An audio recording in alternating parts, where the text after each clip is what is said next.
नमस्कार दोस्तों, career competition time के यूट्यूब चैनल पे आपका स्वागत है। आज हमारा संस्कृत से संबंधित अगला प्रैक्टिस सेट होगा जो काफ़ी इम्पोर्टेंट होगा और इसका जो चैप्टर होगा वह वो वर्ण विचार या अक्षर से होगा। यानी वर्ण विचार से कितने क्वेश्चन और अक्षर से आते हैं। वर्ण विचार को ही अक्षर चाहे वर्ण को कहे वर्ण को ही अक्षर कहते हैं। तो कितने क्वेश्चन आते हैं, कैसे लगभग बनेंगे, क्योंकि काफ़ी इम्पोर्टेंट क्वेश्चन है और अगर इतना प्रैक्टिस कर लिया तो शायद वर्ण विचार से आपके कंपटीशन में जितने क्वेश्चन आ जाएंगे लगभग आ जाएंगे। चलिए शुरू करते हैं। काफ़ी इंपॉर्टेंट क्वेश्चन है। इसमें पहला क्वेश्चन है, लघुतम ध्वनि कथते। लघुतम ध्वनि कथते मतलब लघुत्तम सबसे लघु ध्वनि किसे कहते हैं।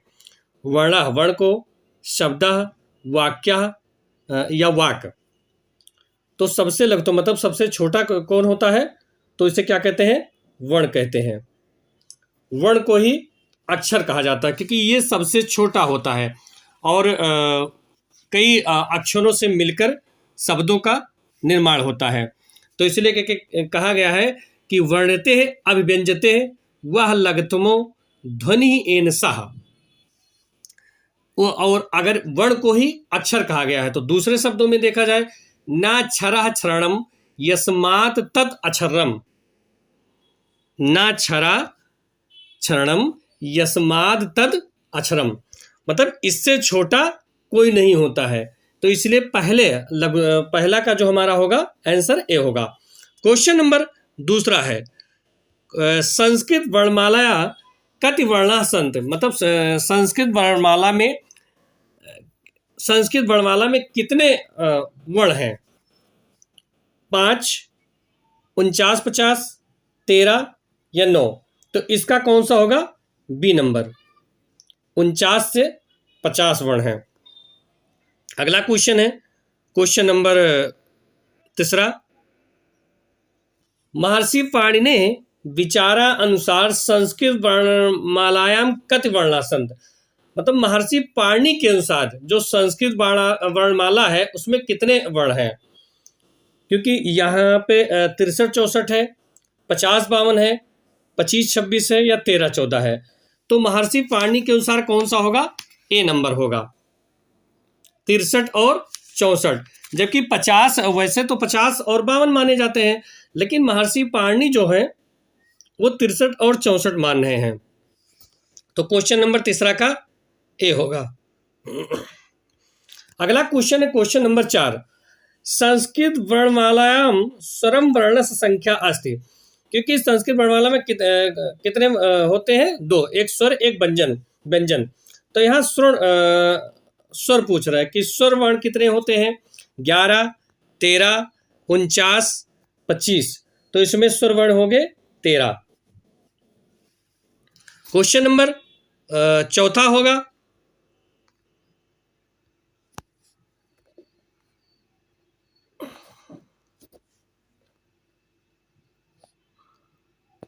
क्वेश्चन नंबर 5वां होगा। 4 हो गया है, 5वां होगा, संस्कृत वर्णमालायाम हरस्व स्वरस संख्या अस्ति। मतलब संस्कृत वर्णमाला में जो हरस्व स्वर होते हैं कितने होते हैं, 5, 13, 49, 25। तो संस्कृत वर्णमाला में कुल स्वर होते हैं 13, हरस्व स्वर होते हैं 5 और हरस्व स्वर को ही मूल स्वर कहा जाता है। ध्यान रखिएगा, काफी इंपॉर्टेंट क्वेश्चन है। अगला क्वेश्चन है छठा, संस्कृत वर्णमालायाम दीर्घ स्वरस संख्या अस्ति। मतलब संस्कृत वर्णमाला में दीर्घ स्वर कितने होते हैं, 5, 13, 49, 8। तो कुल स्वर बताया गया है 13, मूल स्वर या हरस्व स्वर 5। तो 13 में से 5 गए तो 8। तो दीर्घ स्वर कितने होंगे, 8 होंगे। यानी छठा का डी होगा। अगला क्वेश्चन है 7वां, एक मात्रिक वर्ण कथते। मतलब एक मात्रिक वर्ण किसे कहा जाता है, हरस्व को, दीर्घ को, प्लुतः को या व्यंजन को। तो एक मात्रिक किसे कहा गया है, एक मात्रिक हरस्व को कहा गया है। एक मात्रिक हरस्व, द्विमात्रिक दीर्घ और त्रिमात्रिक प्लुत, और व्यंजन को अर्धमात्रिक कहा जाता है। ये काफ़ी इंपॉर्टेंट है, कभी कभी क्वेश्चन लगभग आ जाता है कि एक मात्रिक हर्ष, दो मात्रिक दीर्घ, तीन मात्रिक प्लुत और व्यंजन को अर्धमात्रिक कहा जाता है। तो 7वां का होगा ए नंबर। क्वेश्चन नंबर 8वां है, द्विमात्रिक वर्णा कथते। तो मैं अभी ऊपर बता चुका हूं कि एक मात्रिक ह्रस्व, द्विमात्रिक दीर्घ, प्लुत तीन मात्रिक, व्यंजन अर्धमात्रिक। तो द्विमात्रिक कौन सा होगा? व्यंजन होगा। अब यहां पे है 8वां। अब 9वां क्वेश्चन है कि ओम वर्ण कति मात्रा संत। जो ओम लिखा गया है ये कितने वर्ण में है? 1, 2, 3, 4। तो 4 तो मात्रा होता नहीं है, एक मैंने पहले बता दिया 2 मात्रा। तो जो ओम होगा ये त्रिमात्रिक होगा, इसे प्लुत कहा जाता है, लेकिन ये 3 मात्रा का होगा। क्वेश्चन नंबर 10वां है, कादेव मावसानः वर्णः सन्ति। ये जो सूत्र के द्वारा पूछा जाता है लगभग, कादेव मावसानः का मतलब कादेव मावसानः में कितने वर्ण होते हैं? तो ये भी है। और कादेव मावसानः क्योंकि ये सूत्र है तो कादेव मावसानः स्पर्शा होगा। और कादेव मावसानः में कितने वर्ण हो सकते हैं? तो लिखा भी है का, दा, यो, मा। तो यानी का से मा तक वर्ण जो होंगे वो कितने होंगे? टोटल 25 होंगे। और इसी को क्या कहा जाता है? कु, चू, टू, तू, पू। 25 जो 5-5 के खंड में विभाजित होते हैं तो 25 वर्ण होंगे। लेकिन यहाँ सूत्र पूछा गया है कि कादेव मावसानः, तो इसके आगे होगा स्पर्शा, इसे स्पर्श कहा जाता है। अगला क्वेश्चन है क्वेश्चन नंबर 11, निर्दिष्टेषु स्पर्शः का। 11 नंबर है। तो 11 का क्या होगा कि मा होगा, हा होगा, आ होगा, ला होगा। क्योंकि मैंने अभी ऊपर बताया है कि स्पर्श वर्ण कितने होते हैं? 25। तो इसमें क्योंकि आ नहीं आता है, हा नहीं आता है, ला नहीं आता है, तो ये मा आएगा। मा स्पर्श वर्ण को कहते हैं। क्वेश्चन नंबर 12 है, अधो निर्दिष्टेत स्पर्शः कहा। अभी सेम ऊपर ही है कि कौन स्पर्श है। तो का से मा तक है तो केवल का आएगा, बाकी या, वा, ई नहीं आएगा। क्वेश्चन नंबर 13 है, अधो निर्दिष्टेत तालव्य वर्णः अस्ति। अब कहने का मतलब कि तालव्य वर्ण क्या है? निम्नलिखित में से तालव्य वर्ण किसे कहा गया है? जा, खा, गा, मा। तो क्योंकि सूत्र इसका भी है, उच्चारण का सूत्र है। जब आप डिस्क्रिप्टिव रूप से पढ़ेंगे, जब हम बोर्ड पे पढ़ाएंगे तो पूरा एक एक करके बताएंगे। उसमें है कि जो सूत्र है, इचु यसा नाम ताल। इचु यसा नाम ताल। तो इचु में क्या आएगा? ई, चू। चवर्ग आएगा तो चा, छा, जा। तो जा जो हमारा होगा वो ताल होगा। तो 13 का ए नंबर। क्वेश्चन नंबर 14 है, अधो निर्दिष्टेत कंठवर्णः अस्ति। कंठवर्ण कौन सा है? तो ये भी एक सूत्र है कि कंठवर्ण कौन सा है? अकुह विसर्जनीयाम कंठः आ, कु, कवर्ग। तो कवर्ग में क्या आएगा? तो का, खा, गा। तो गा जो हमारा आएगा वो गा मतलब कवर्ग में आएगा, और इसीलिए इसका उच्चारण स्थान जो 14 का ए होगा, ये कंठ होगा। अगला है 15वां नंबर, तालव्येश अंतर्भवति। फिर वही क्वेश्चन है, तालव्येश अंतर्भवत। तो 15 का क्या होगा? शा। मैंने पहले बताया इच यसा नाम ताल, तो ये जो सा होगा इसका उच्चारण स्थान ताल होगा।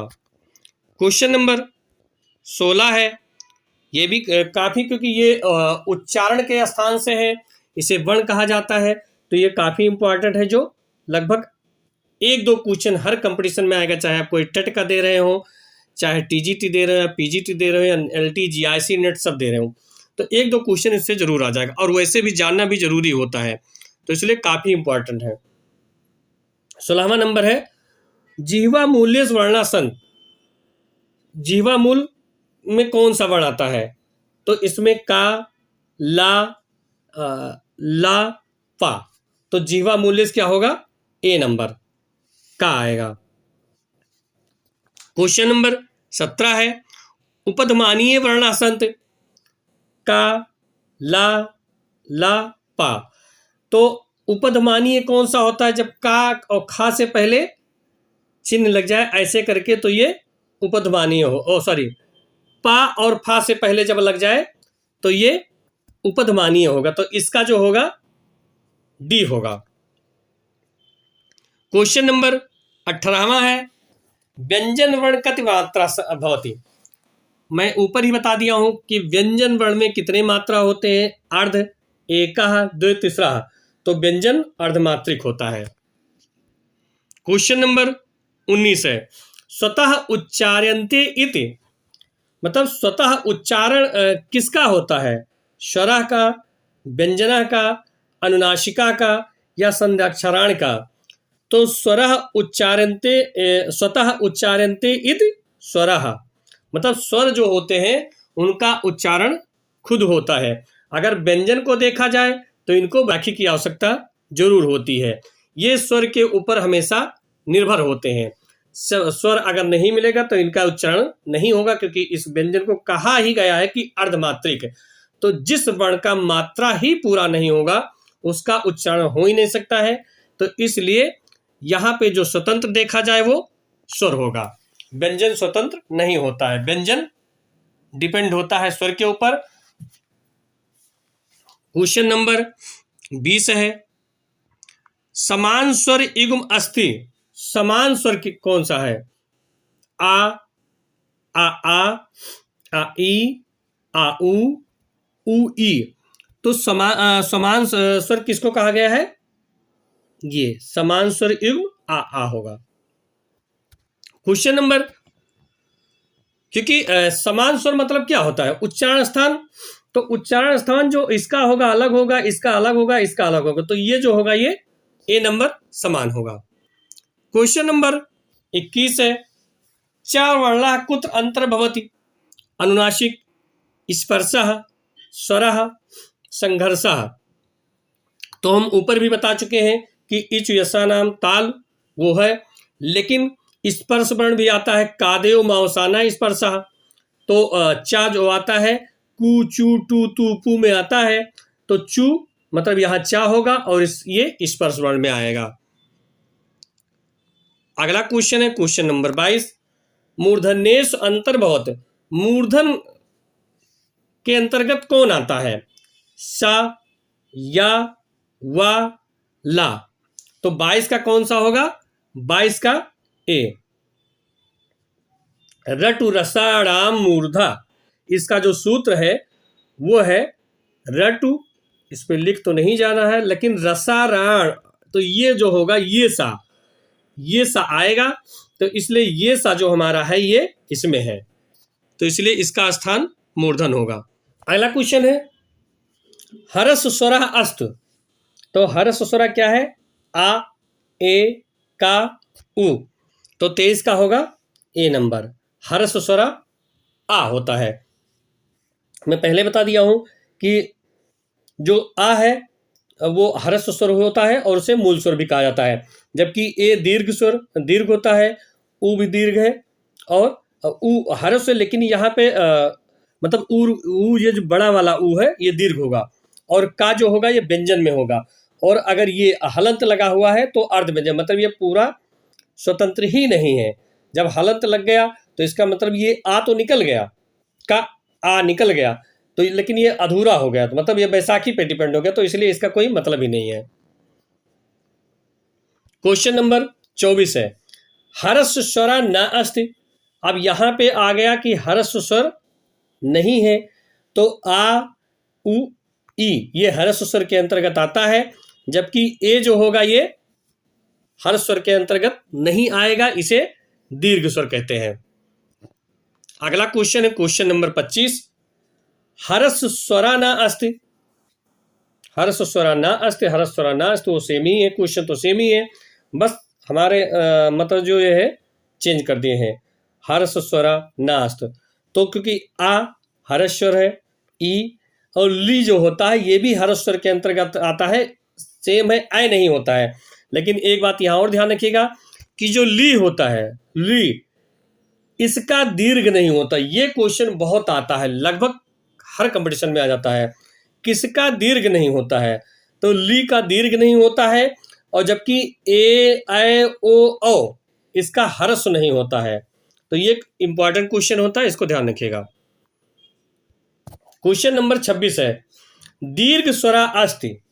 अब वही बात नीचे आ गया कि दीर्घ स्वर कौन सा है, री, री, ली और आ।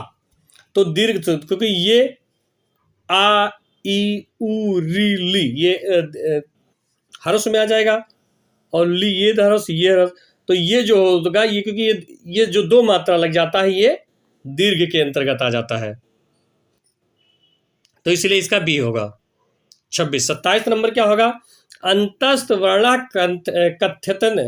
कथयन्ते। अंतस्थ वर्ण कथयन्ते। अंतस्थ वर्ण किसे कहा गया है, यारा लावा, शाशा शाह, क्षत्रिज्ञ, अनुसार और विसर्ग। तो 27 का क्या होगा, ए नंबर, अंतस्थ वर्ण यारा लावा को कहा जाता है। अब ये अंतस्थ वर्ण के अंतर्गत आता है, ये ध्यान रखिएगा। लेकिन क्योंकि ये अर्धस्वर इसे कहा जाता है, अर्धस्वर भी कहा जाता है, क्योंकि ये इसका जब संप्रसारण होता है तो संप्रसारण होके स्वर में बदल जाता है, और जब संधि होता है यानी व्यंजन होता है, संधि की तरफ बढ़ता है, तो ये जैसे इको यणत यण में होता है तो ये व्यंजन में आ जाता है। तो इसलिए इसको ध्यान रखिएगा। ऊष वर्ण संति। ऊष वर्ण किसे कहते हैं, या, रा, ला, वा, या शा, शा, सा, या क्षत्रिज्ञ या पाफा, बा। तो 28 का क्या होगा, 28 का बी। ये अंतस्थ होगा, ये ऊष्म होगा, तो 28 का बी सही होगा हमारा। ऊष्म वर्ण शा, शा, सा और हा को कहते हैं। हा नहीं लिखा है वह शा, सा, सा लिखा हुआ है। क्वेश्चन नंबर 29 है, कंठ वर्ण संत। हम ऊपर बता भी चुके हैं और इसका सूत्र भी मैं बताया हूं कि अकुह विसर्जनियाम कंठा।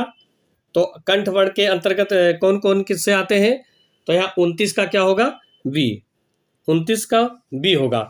अब एक चीज थोड़ा और ध्यान रखना है, हमारे मित्र को पता होगा लगभग जो संस्कृत पढ़ते हैं, लेकिन फिर भी अगर थोड़ा नहीं पता होता है तो मैं बता दे रहा हूं कि यहाँ संत क्यों लिखा आता है। जैसे यहाँ भी संत है, जबकि कहीं कहीं देखो अस्त लिखा होता है, जैसे यहाँ होगा अस्त होगा और वहाँ निसंत है। तो जहाँ एक का बोध हो वहाँ अस्त होता है, और जहाँ एक से अधिक का बोध हो वहाँ संत होता है। तो यहाँ जो 29 है, यहाँ क्योंकि 3 अक्षर है तो इसलिए यहाँ पे संत लिखा गया है, संत। तो लेकिन यहाँ जो क्वेश्चन पूछ रहा है 29 का क्या होगा, बी होगा। बताने का मतलब इसका आंसर ये बी होगा। मैंने वैसे बता दिया कि अस्त और संत का फर्क ये होता है, अस्त हमेशा एक वचन में आता है और संत हमेशा एक वचन से अधिक में आता है, जहां बहुवचन हो। 30 नंबर होगा, चा वर्गस उच्चारण स्थानम। तो मैं ऊपर बता चुका हूं, फिर बार बार वही चाहिए क्योंकि क्वेश्चन आ रहा है इसलिए मैं बता रहा हूं कि इच यसा नाम ताल होता, तो चा वर्ग का उच्चारण स्थान बी होगा, ताल होगा। अब ए वर्णो उच्चारण स्थानम भवति। ए वर्ण का उच्चारण स्थान क्या होता है, तो कंठतालु, कंठोष्ठ, नासिका, मूर्धा और तालु। तो 31 का क्या होगा, ए। एदयतो कंठतालु, इसका जो सूत्र है एदयतो कंठतालु, तो कंठ और ताल होगा। आगे क्वेश्चन नंबर 32 है, साधने उच्चारण स्थानम अस्ति। तो ऊपर भी बता चुका हूं, फिर वही आया क्योंकि चेंज होता रहता है, चेंज के अनुसार मतलब जो क्वेश्चन आता है परिवर्तन करके इधर का उधर आता है। घुमा के पूछता है, लोग कह रहे घुमा के पूछता है, तो घुमा के नहीं बात हुई, जब आएगा तो हमारे मित्र को क्लियर हो जाएगा। अगर रट रसड़ा मूर्धा उनको याद है तो चाहे ऐसे पूछे चाहे वैसे पूछे तो उनका क्वेश्चन मतलब ए मतलब सही आंसर रहेगा, चाहे जैसे क्वेश्चन पूछे। क्वेश्चन नंबर 33 है, नासिका उच्चारण स्थानम न अस्ति। वहां पे हमेशा अस्त होता था, यहाँ पे ना अस्त हुआ है, तो ये आपको बहुत ध्यान रखना है। तो ए यस, बी माश, सी डांस और डी डास। तो 33 का क्या होगा, क्योंकि 33 का यहाँ पे डी होगा। नासिका जो होता है ये हमेशा ध्यान रखिएगा, वैसे तो बिंदी लगा के किसी भी अक्षर में नासिका आ जाता है, क्योंकि अनुनासिक अनुनासिक जो स्वर होते हैं उनका होता है। लेकिन यहाँ पे जो हमारा कू चू टू तू पू है उसका जो पंचमाक्षर होता है, पंचमाक्षर हमेशा नासिका में आता है, क्योंकि या पंचमाक्षर है, मा पंचमाक्षर है, डा पंचमाक्षर है, लेकिन जो डा होता है ये पंचमाक्षर नहीं है। तो इसलिए इस जो 33 का होगा ये डी होगा, क्योंकि यहाँ पे है ना अस्ति, अस्ति होता क्योंकि ये 3 है तो 1 2 3 तो फिर उपरोक्त सही है, लेकिन ना अस्ति तो मतलब इसका जो आंसर होगा वो डी होगा।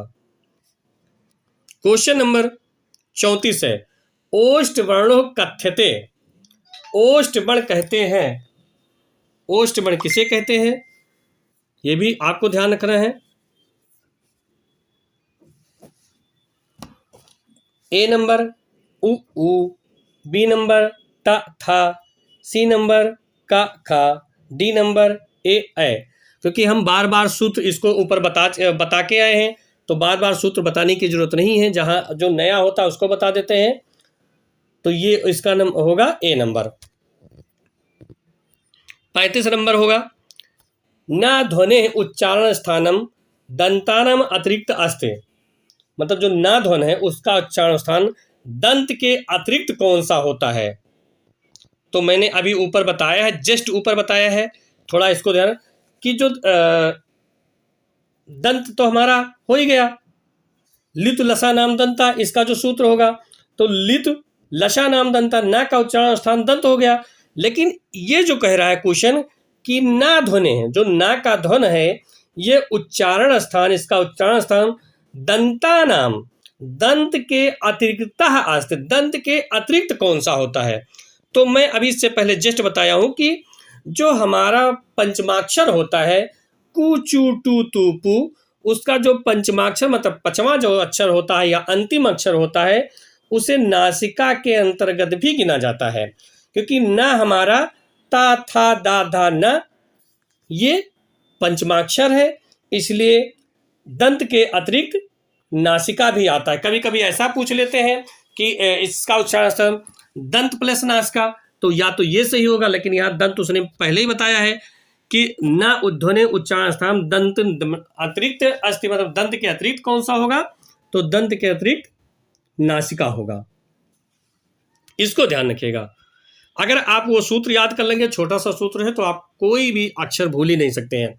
लेकिन फिर भी मैं फिर कहूँगा हमारे मित्र को कि चाहे जितना तैयारी कर लो, प्रैक्टिस बहुत जरूरी है, तो प्रैक्टिस आप इसे करते रहिए। क्वेश्चन नंबर 36 है, अग्रिमः वर्णः कः खा फा छा ठा था। अब अग्रिम वर्ण जो का है खा फा छा ठा था के बाद कौन सा होगा, तो यहाँ क्योंकि हम पहले बताया कि सूत्र हमेशा आपको याद करना है, तो सूत्र के अनुसार क्या होगा, खप छठथ, छठथ तो था होगा, क्योंकि ये सूत्र है। जो माहेश्वर सूत्र 14 है उसमें अगर आप, क्योंकि माहेश्वर सूत्र भी अगर हमारे मित्र को, क्योंकि अगर टीजीटी पीजीटी की तैयारी करें तो माहेश्वर सूत्र तो याद करना बहुत जरूरी है। हाँ, टेट लेवल तक है तो चल सकता है, लेकिन ये जो है वो माहेश्वर सूत्र के अनुसार पूछा गया है, क्योंकि माहेश्वर सूत्र जो 14 है, तो जो 14 में लोग अयुण रिलक एयोंग एयोच हैवरट लण यमंगर्णम झभय गर्दस जब गर्दस खप छठत चटतो, तो खप छठत छा ठा था, तो ये था आ जाएगा, खप छठत चटतो कपय सससर हल, तो ये जो होगा हमारा यहाँ पे था आ जाएगा। क्वेश्चन नंबर 37 है, एषु अल्प प्राणः अस्ति का खा घा सा।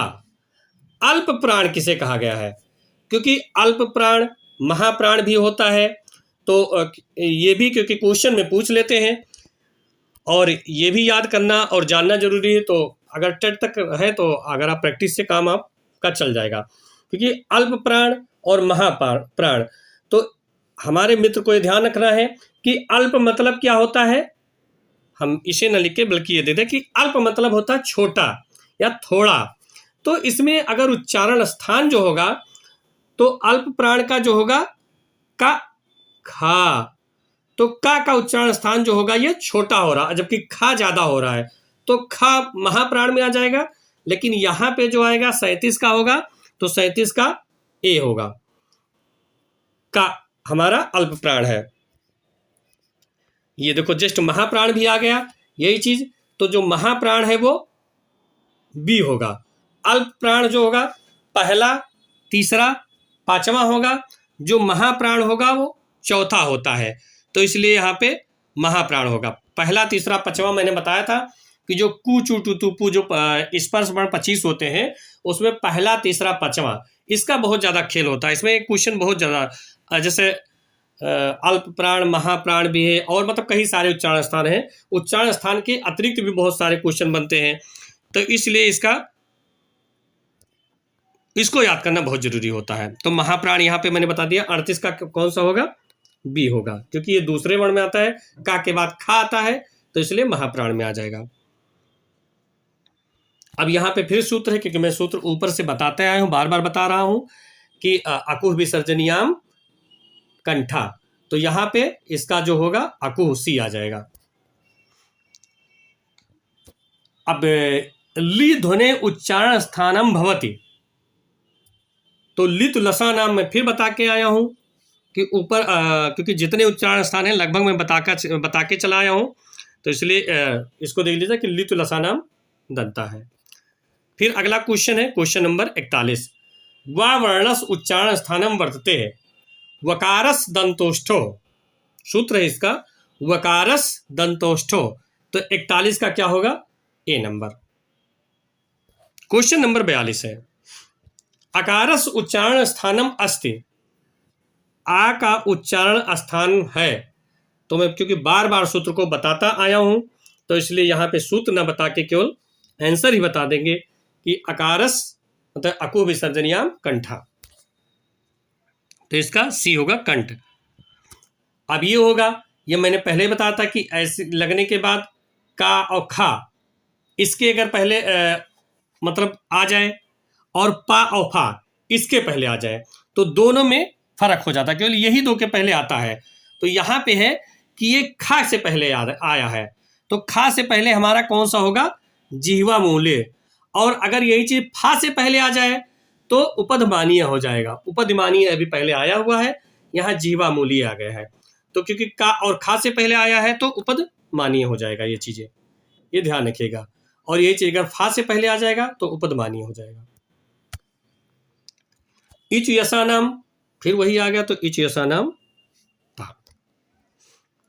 अब यहां पे है समीचीनाम तालिकाम चिनुत, तालिका को चुनना है, तो वही क्योंकि जिनको उच्चारण स्थान आता होगा तो अपने आप मिला लेंगे। कहने की मतलब आंसर देखने का कोई या लगाने का कोई जरूरत ही नहीं होगा, क्योंकि यहाँ पे अगर हम छोटा करके आपको एक बार दिखा सकते हैं, आप इसको देख सकते हैं, उसके बाद आपको मिला है ये जो होगा 45 का कौन सा होगा, तो 45 का यहाँ पे अगर आप देख सकते हैं तो 45 का ए होगा। लेकिन अगर आप वैसे मिला लेंगे, क्योंकि अगर आपको सूत्र आता है तो ज्यादा बेटर होगा।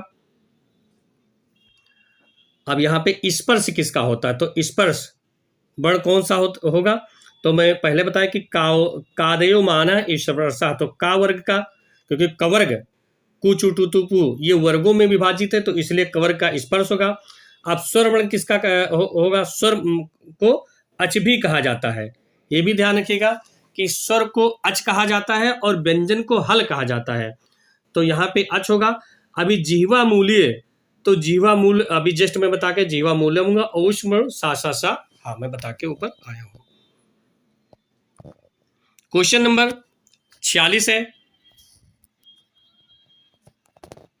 46 नंबर है दंतोष्ठ वर्ण का, दंत और ओष्ठ का वर्ण कौन सा है, ये भी अभी मैं सूत्र के द्वारा ऊपर बता के आया हूं, तो यह है वकारस दंतोष्ठम। वा का उच्चारण स्थान दंत और ओष्ठ दो होता है। अब कंठोष्ठ आ गया, अभी वो दंतोष्ठ था, ये कंठोष्ठ है, तो 47 का क्या होगा, औ। इदयतो कंठ तालु उदयतो कंठ औष्ठम, तो ये औ जो होगा कंठोष्ठ होगा। क्वेश्चन नंबर 48 है अधोलिखितेश कंठ तालव्य अस्ति। अधोलिखित में से कंठ और ताल का उच्चारण स्थान बताइए। तो मैं पहले अभी जस्ट बता के आया हूं, तो 48 का क्या होगा? ए नंबर, एदयतो कंठ तालु, उदयतो कंठोष्ठम। इकारस उच्चारण स्थानम, ई का उच्चारण स्थान क्या होगा? अभी मैं फिर ऊपर बता के सूत्र आया हूं, तो इसलिए इसको ध्यान रखिएगा। इचयसा नाम ताल। यमंगणना नाम उच्चारण स्थान, तो यमंगणना नाम नासिका चा, पंचमाक्षर जो होगा उसका, क्योंकि ये पंचमाक्षर के द्वारा आता है, और जो पंचमाक्षर होगा वो नासिका होगा। लेकिन ये भी ध्यान रखिएगा कि पंचमाक्षर का हमेशा 2 उच्चारण स्थान होता है। जैसे मान लो पहला जो उच्चारण स्थान, जैसे अकुह विसर्जनीयाम कंठा हो गया, तो उसका जो पंचमाक्षर हो गया वो उच्चारण स्थान में आ गया। लेकिन अगर पंचमाक्षर का उच्चारण स्थान नासिका में भी आता है, तो इसलिए ये ध्यान रखिएगा। ताथा दादा ना जैसे हो गया, पापा बाबा माँ, जैसे पा होगा तो उसका उच्चारण स्थान अलग होगा, लेकिन माँ जो होगा, क्योंकि कुछ टुतु में मतलब पंचमाक्षर में आ जाएगा, माँ का उच्चारण स्थान अलग हो जाएगा। 51 जो होगा 51 नंबर,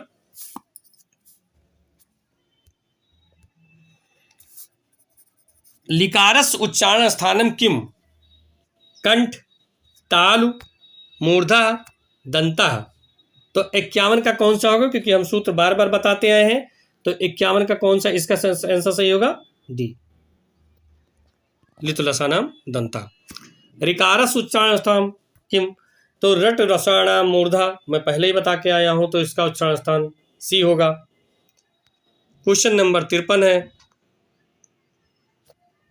टा वर्गस रकारस चा उच्चारण स्थानम किम, तो रटु रसाणाम मूर्धा, तो रा टा भी उसी में आएगा, तो यहाँ पे मूर्धा होगा। क्वेश्चन नंबर 54 है, तवर्ग लकारस उच्चारण स्थानम किम, ता वर्ग का और ला वर्ग का, क्योंकि सूत्र है लितु लसा नाम, ली और ता, ला और ता, इन दोनों का उच्चारण स्थान सेम होगा, तो लितु लसा नाम दंता।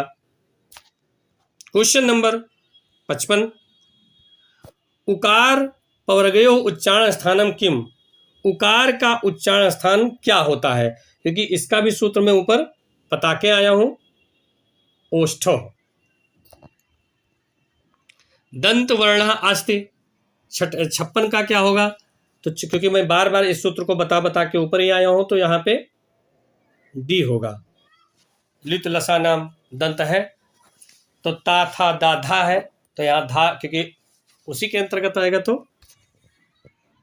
क्योंकि पंचमाक्षर जो होता है उसका एक वर्ण अगर आपको बता दिया गया, तो समझ लो अपने 5 अक्षर का बोध कराता है, तो इसलिए उसके अंतर्गत जितने आएंगे उच्चारण स्थान उसका वही होगा।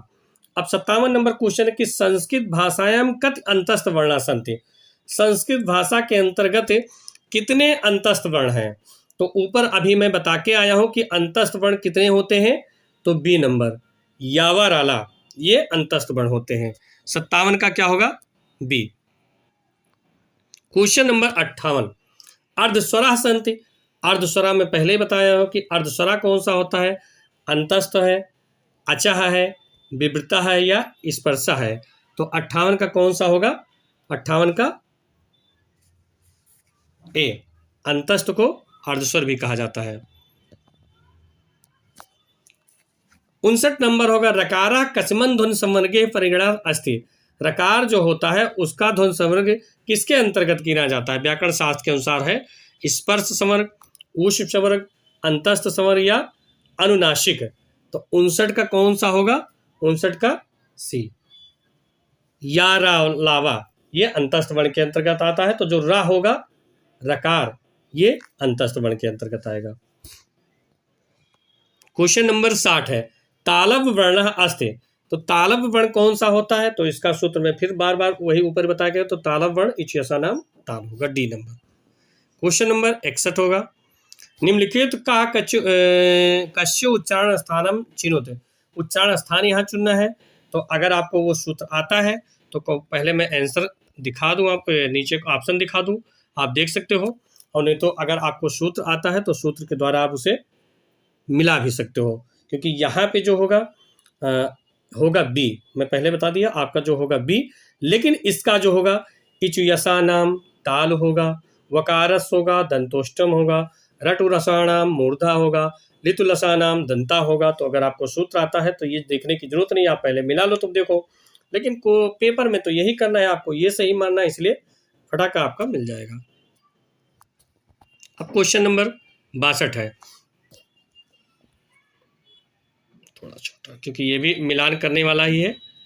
तो ऊपर सूत्र, एक सूत्र के द्वारा ही मैं पहले बता चुका हूँ, तो सूत्र आपको याद होगा तो फिर दिक्कत ही नहीं होगा। अधोलिप्तेश उच्चारण स्थानम योजनम, लिखे उच्चारण स्थान फिर बताइए। तो रटु रसाणाम मैंने पहले बता दिया, अब फिर पहले मैं इसका आंसर बताता हूँ, क्योंकि 62 का कौन सा आंसर होगा, तो 62 का ए होगा। लेकिन अगर वैसे बताओ तो रटु रसाणाम मूर्धा, हिचु यसानाम तालु, एदैतो कंठ तालु, वकारस दंतोष्ठम, ऐसे मिलाते चले हो। निम्नलिखित कस्य वर्ण इचुयत संज्ञा इत चुनौत, ये देख लीजिए। तो क्योंकि ये भी अगर आपको उच्चारण स्थान आता है तो फिर जरूरत ही नहीं को, लेकिन अगर नहीं आता तो आप आंसर देखिए। वैसे 63 का मैं आंसर बता दूं तो 63 का जो आंसर होगा वो सी होगा, लेकिन अगर आता है तो कंठ वर्ण किसका होता है, अकुह विसर्जनीयाम कंठा, तीसरा पे होगा, मैं पहले बता दिया हूँ। ऊष्म कौन से वर्ण का होता है, अंतस्थ कौन से वर्ण का होता है, स्पर्श कौन से वर्ण का होता है, क्योंकि मैं पहले बार बार सूत्र बता दिया हूँ, इसलिए मिला लेना। 64 नंबर है, कस्तावत अर्धस्वर इत निर्देश्याम, अर्धस्वर के किसे निर्दिष्ट किया गया है। तो अभी मैं ऊपर जस्ट बता के आया हूं कि अर्धस्वर किसे का गया है, तो या को अर्धस्वर कहा जाता है। अर्ध व्यंजन और अक्षरों को तो कहा जाता है, क्योंकि वैसे या तो व्यंजन में आता है, लेकिन क्योंकि या को अगर या का संप्रसारण होता है तो स्वर में भी कन्वर्ट हो जाता है, मतलब चेंज हो जाता है। तो इसीलिए इसको यावर वाला जो है, जो 4 अक्षर होते हैं वो स्वर में भी होता है, व्यंजन में भी होता है। तो इसलिए यानी दोनों नाव पे पैर रखा होता है इसका, चाहे तो इस नाव पे छटक जाए, चाहे तो इस नाव पे छटक जाए। क्योंकि जब या होता है, या की संधि होती है तो व्यंजन में कन्वर्ट होता है, और जब या का संप्रसारण होता है तो ये स्वर में आ जाता है। तो इसीलिए इसे अर्धस्वर कहा गया है। जैसे हमारे शिव जी को अर्धनारीश्वर, मतलब आधा स्त्री का आधा पुरुष का, तो क्योंकि वो दोनों में कन्वर्ट है इसलिए उनको अर्ध कहा गया। तो ये भी दोनों में से कन्वर्ट है, इधर आएगा तो संप्रसारण के तरफ चलेगा तो स्वर, और इधर व्यंजन के मतलब संधि के तरफ चलेगा तो व्यंजन में आ जाएगा। क्वेश्चन नंबर 65 है, का संध्याक्षर, संध्याक्षर किसे कहते हैं। तो हम ऊपर बता के ही भी आए हैं कि इसमें संध्याक्षर किन किन वर्ण का होता है। तो ओ जो होता है का संध्याक्षर, ओ वर्ण का को संध्याक्षर कहते हैं। क्वेश्चन नंबर 66 है और यह अंतिम होगा, स्पर्श वर्ण के, स्पर्श वर्ण किसे कहते हैं। तो ऊपर भी सूत्र के द्वारा बता के आया हूं, बी नंबर, कादेव माउसाना स्पर्शा। तो ये हमारे 66 क्वेश्चन हो गए, जो काफी इंपॉर्टेंट केवल वर्ण से संबंधित थे। और इसी प्रकार अगर आपको ये क्वेश्चन अच्छा लगता है और संस्कृत से संबंधित कोई भी तैयारी अगर आपको करना है, चाहे टेट हो, चाहे टीजीटी हो, चाहे पीजीटी हो, टीजीटी तक तो मैं बोर्ड पेपर पढ़ाऊंगा और प्रैक्टिस में तो सब में काम आता है। और संस्कृत से संबंधित कोई भी दिक्कत हो तो आप हमारे यूट्यूब चैनल पे नीचे जाके कमेंट भी कर सकते हैं।